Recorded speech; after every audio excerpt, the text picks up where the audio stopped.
আউযুবিল্লাহি মিনাশ শাইতানির রাজিম বিসমিল্লাহির রহমানির রহিম। সম্মানিত উপস্থিতি, গত একটা সপ্তাহ রাজনৈতিক মাঠে বিরোধী দলগুলো বলটাকে ঠেলে দিয়েছিল সরকারের কোর্টে। একটা দল বলেছে যে না, ডক্টর ইউনূস জুলাই সনদ জারি করার কোনো অধিকার রাখে না, এটা কোনো আইনি ভিত্তি নেই। অন্যদিকে ৮ দল সহ অন্য দলগুলো বলছে যে না, অভ্যুত্থানের মধ্য দিয়ে যে সরকারের সূচনা হয়েছে, এই ম্যান্ডেটের মাধ্যমে যে সরকার এসেছে, সেই সরকারের প্রধান ডক্টর ইউনূস তিনিই জুলাই সনদ জারি করবেন। এনসিপি স্পষ্ট হুঙ্কার দিয়ে বলেছে, যারা জুলাই সনদকে বাধাগ্রস্ত করার জন্য নোট অফ ডিসেন্ট দিয়েছে, এই নোট অফ ডিসেন্টটা মূলত এটা নোট অফ চিটিং। তাদের উদ্দেশ্য হলো জুলাই সনদকে ব্যাহত করা, জুলাই সনদের স্পিরিটকে বাস্তবায়ন হতে না দেওয়া।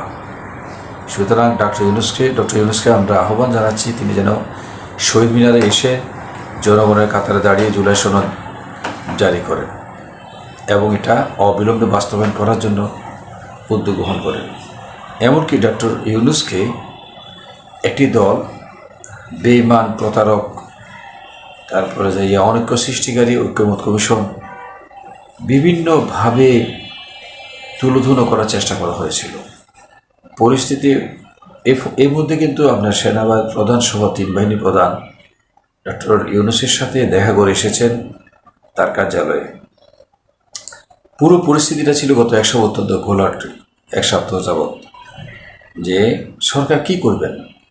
আসলে কি তিনি গণভোটটা কি পার্লামেন্ট নির্বাচনের আগে দিবেন, নাকি পার্লামেন্ট নির্বাচন যেদিন হবে একই দিন হানাভোট তিনি করবেন। জাতির টোটাল একটা দেখেছিল ডক্টর ইউনূসের দিকে। ডক্টর ইউনূস অত্যন্ত ভালো খেলোয়াড়, তিনি খেলোয়াড় ছিল না, রাজনৈতিক নেতৃবৃন্দ তাকে খেলোয়াড় বানিয়ে ছেড়েছে, রাজনৈতিক নেতারা তাকে রাজনীতিবিদ বানিয়ে ছেড়েছে। তিনি তার উপদেষ্টা মণ্ডলী নিয়ে পরশুদিন একটা মিটিং করলেন।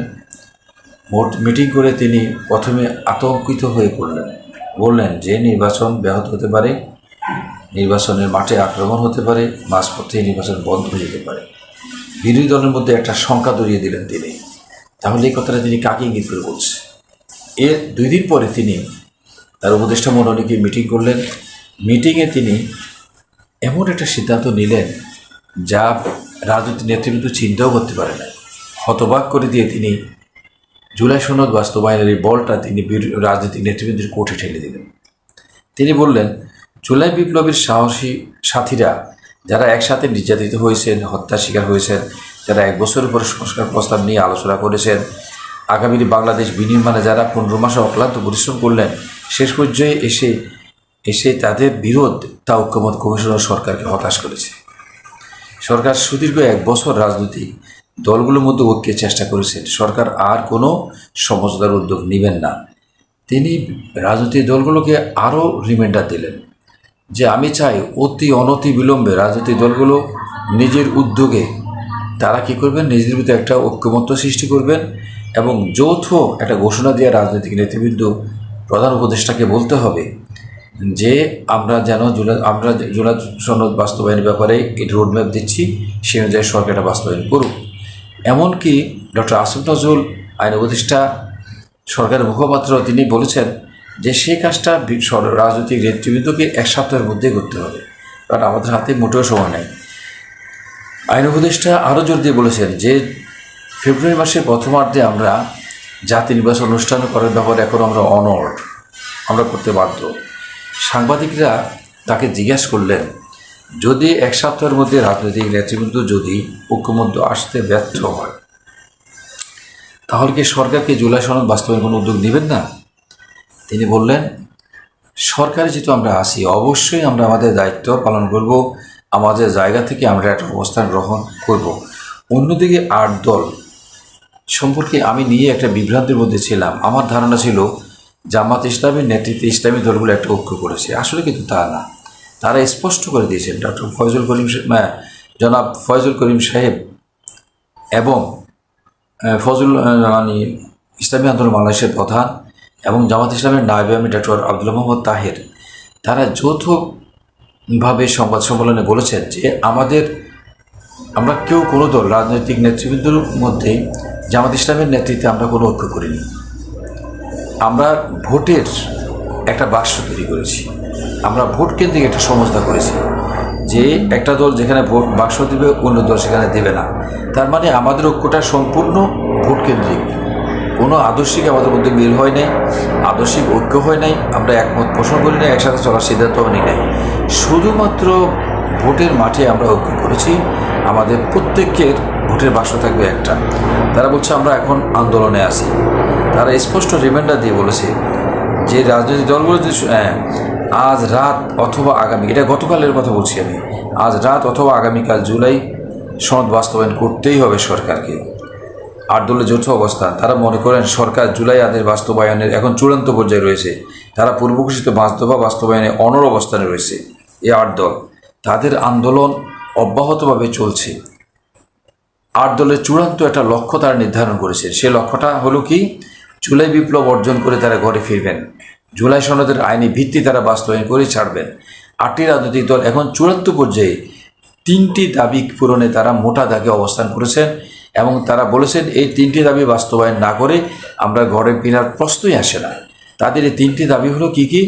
অনতিবিলম্বে জুলাই সনদের আদেশ বাস্তবায়ন করতেই হবে।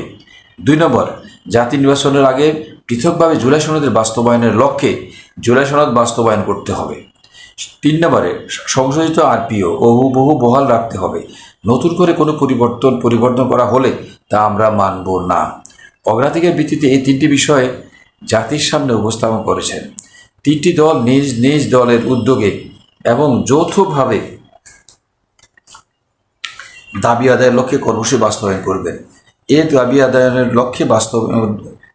লক্ষ্যে তারা প্রাথমিক পর্যায়ে একটা কর্মসূচি গ্রহণ করেছেন। আগামী 6 তারিখ তারা পল্টন ময়দান থেকে আগামী নভেম্বর মাসের 6 তারিখে পল্টন ময়দান থেকে সকাল 11টায় তারা গণমিছিল করে প্রধান উপদেষ্টার কার্যালয়ের দিকে যাবেন। সেখানে প্রত্যেকটি রাজনৈতিক দল তাদের স্ব-উদ্যোগে খণ্ড খণ্ড মিছিল নিয়ে পল্টন ময়দানে সমাবেশ হবেন। সেখান থেকে তারা চূড়ান্তভাবে একযোগে তারা মিছিল নিয়ে প্রধান উপদেষ্টার কার্যালয়ে যাবেন। দাবি আদায় না করে তারা ছাড়বে না। আমার ব্যক্তিগতভাবে কেন যেন মনে হচ্ছে, যদি আপনি মনে করেন 8 দলের এই কর্মসূচি গতানুগতিক কোনো কর্মসূচি, আমি কিন্তু তা বিশ্বাস করি না।